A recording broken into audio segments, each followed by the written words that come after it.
সতীকার মন্দিরে অর্থাৎ বিশ্বভানু রাজার ঘরে অন্ধকন্যা হয়ে এসেছিলাম। কি গো মা, আমার রাধারানীর জন্ম কি বিশ্বভানু রাজার ঘরে?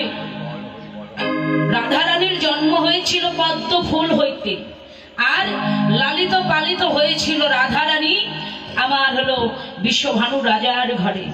বিশ্বভানু রাজার ঘরে যখন অন্ধকন্যা হয়ে এসেছিলাম, সেদিন আমার পরাণ বধূ তখন হামাগুড়ি দিতে শিখেছিল। একদিন মা যশোমতীর কোলে উঠে আমাদের বাড়িতে বেড়াইতে এসেছিল। সেদিন আমাদের বাড়িতে বেড়াইতে এসে আমার পরাণ বধূ হামাগুড়ি দিয়ে আমার কাছে এসে আমার অঙ্গ পরশ করে বলছি, ওগো প্রেমময়ী রাধারানী, তুমি একবার আমার বদন পানে চেয়ে দেখো। কিন্তু আমি তাকাচ্ছি না। কেন? আমি প্রতিজ্ঞা করেছিলাম যে ইহজগতের মাঝে এসে আমি আগে আমার পরাণ বধূ গোবিন্দের রূপখানি দর্শন করব, আগে পরপুরুষের বদনখানি আমি দর্শন করব না। তাই তো অন্ধ হয়ে জন্ম নিয়েছিলাম, কিন্তু আমি তাকাচ্ছি না বলি আমার পরাণ বধূ কি করেছিল জানো? আমার পরাণ বধূ তার দুটি কর আমার নয়নে যখনই পরশ করে দিয়েছিল, অমনি যেন অন্ধ নয়ন হতে আলো পুষ্পটিত হলো। আমি সেই দিন নয়ন মেলে আমার ভালোবাসা গোবিন্দ ধনকে আমি দর্শন করেছিলাম। সখীরে শ্যামলা বিমলা, সেই শিশুকাল হইতে আমার বধূর সঙ্গে আমার ভালোবাসার কথা, সেই শিশুকাল থেকে ভালোবাসা সই কিবাসে পীড়িতারা অলস করিয়া না পারি শুধিতে, কি দিয়া শুধিব সখী শ্যামলা বিমলা, আমি তো কৃষ্ণ ভজনের কিছু জানি না রে। কি করে যে কৃষ্ণ ভজন করতে হয় আমি কিছুই জানি না, কিন্তু বারবার বিধি আমাকে নারী কুলে জন্ম দেয় আর শুধু কাঁদায়। এই তো আমার বধূর কাঁদানোর স্বভাব। আমার পরাণ বধূর সঙ্গে সেই শিশুকাল হইতে ভালোবাসা। তবে জানিস শ্যামলা বিমলা রে, আমার পরাণ বধূ যে আমাকে আরো কত ভালোবাসে তোরা হয়তো জানিস না। তবে শোনো শোনো শ্যামলা বিমলা রে, আমার বধূ সে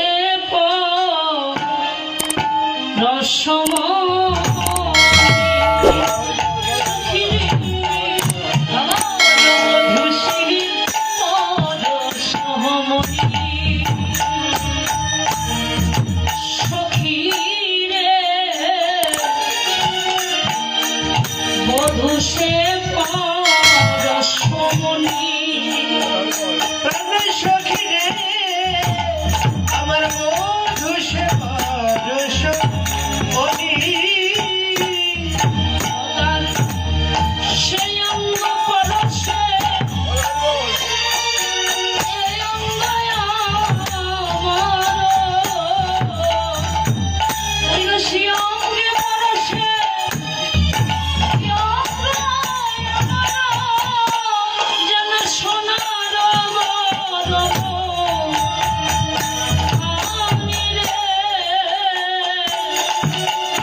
সখী ও শ্যামলা বিমলা